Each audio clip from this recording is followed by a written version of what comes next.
തീവ്രവാദവിരുദ്ധ പോരാട്ടങ്ങൾക്കും മുൻനിര സൈനിക നീക്കങ്ങൾക്കും നിലവിൽ ഇന്ത്യയടക്കം മിക്ക രാജ്യങ്ങളും മനുഷ്യരെ തന്നെയാണ് ഉപയോഗിക്കുന്നത്. എന്നാൽ സാങ്കേതികവിദ്യയുടെ വികസനത്തോടെ ഇതിൽ മാറ്റം വരികയാണ്.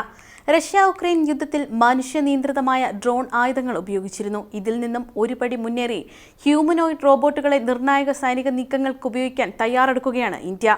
മനുഷ്യനെപ്പോലെ ചിന്തിക്കാനും സംസാരിക്കാനും നടക്കാനും ജോലികൾ നിർവഹിക്കാനും കഴിയുന്ന ഹ്യൂമനോയിഡ് റോബോട്ടുകൾ ഇന്ന് ലോകമെമ്പാടും വലിയ ചർച്ചാ വിഷയമായി മാറിയിരിക്കുകയാണ്.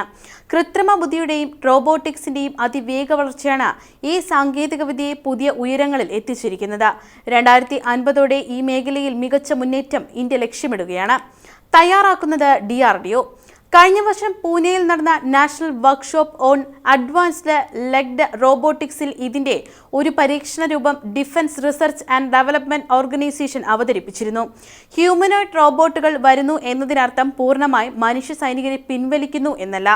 ഇന്ത്യൻ സൈന്യത്തിൽ ഉണ്ടാകുന്ന വലിയ മാറ്റത്തിന്റെ പരിവർത്തന ദശകം എന്ന സംരംഭത്തിന്റെ തുടക്കമാണിത്. Human machine teaming. മനുഷ്യ സൈനികർ നേരിട്ട് നിയന്ത്രിക്കുന്ന അപകടകരമായ ഇടങ്ങളിലെ ഓപ്പറേഷനുകളിൽ മനുഷ്യ നിയന്ത്രണത്തിലുള്ള ഹ്യൂമനോയിഡുകൾ പരിശോധനയും പോരാട്ടമടക്കം നടത്തുന്നു.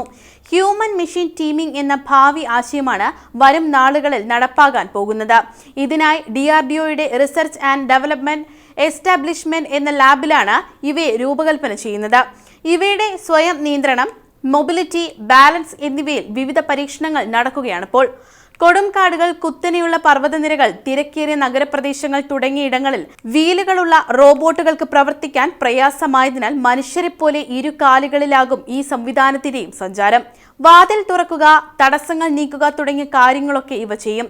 മനുഷ്യർ വിവിധ മിഷനുകളിൽ പ്രവർത്തിക്കുമ്പോൾ ഇത്തരം ഘട്ടങ്ങളിൽ അപകടങ്ങൾ സംഭവിക്കാറുണ്ട്. എന്നാൽ ഹ്യൂമനോയിഡ് റോബോട്ടുകളുടെ കാര്യത്തിൽ ആ പേടി വേണ്ട. മനുഷ്യരെ പോലെയുള്ള ചലനങ്ങൾ റോബോട്ടുകൾക്ക് ലഭിക്കുക എന്നത് വലിയ ബുദ്ധിമുട്ടേറിയ കാര്യമാണ്. ഇതിനായി DRDO സംഘം കഠിന ശ്രമത്തിലാണ്. സ്വന്തം സ്ഥാനവും ചലനവും മോണിറ്റർ ചെയ്യാൻ പ്രൊപ്രിയോസെപ്റ്റീവ് സെൻസറുകളും ചുറ്റുമുള്ള പരിസ്ഥിതി നിരീക്ഷിക്കാൻ എക്സ്റ്ററോസെപ്റ്റീവ് സെൻസറുകളും ഇവയ്ക്കുണ്ട്. അറിവില്ലാത്ത മേഖലയിൽ മുന്നേറാൻ കൃത്യമായി ഡിജിറ്റൽ മാപ്പുകൾ തയ്യാറാക്കുന്ന സൈമൾട്ടേനിയസ് ലൊക്കലൈസേഷൻ ആൻഡ് മാപ്പിംഗ് എന്ന സംവിധാനവും ഇതിലുണ്ട്. മനുഷ്യരുടെ മേൽനോട്ടത്തിൽ നന്നായി പ്രവർത്തിക്കാനാണ് ഈ സാങ്കേതിക വിദ്യകൾ. റോബോട്ടുകളെ ഉപയോഗിച്ച് പ്രതിരോധ മേഖലയെ ശക്തമാക്കുകയല്ല, മനുഷ്യ സൈനികരും അധിഷ്ഠിത സംവിധാനങ്ങളും ഒരുമിച്ച് മികവോടെ പ്രവർത്തിക്കുന്ന മോഡലാണ് ഇന്ത്യൻ സൈന്യം ലക്ഷ്യമിടുന്നത്. 2050ഓടെ മനുഷ്യ സഹായത്തിനായി ഭാരമേറിയ യുദ്ധോപകരണങ്ങളും ആയുധങ്ങളും ലക്ഷ്യസ്ഥാനത്ത് എത്തിക്കാനും ലോജിസ്റ്റിക്സ് ജോലികളും നിരീക്ഷണവും ഒപ്പം പ്രയാസകരമായ സ്ഥലങ്ങളിൽ ജോലി ചെയ്യുന്നതുമാണ് ഹ്യൂമനോയിഡ് റോബോട്ടുകളിലൂടെ ഉദ്ദേശിക്കുന്നത്.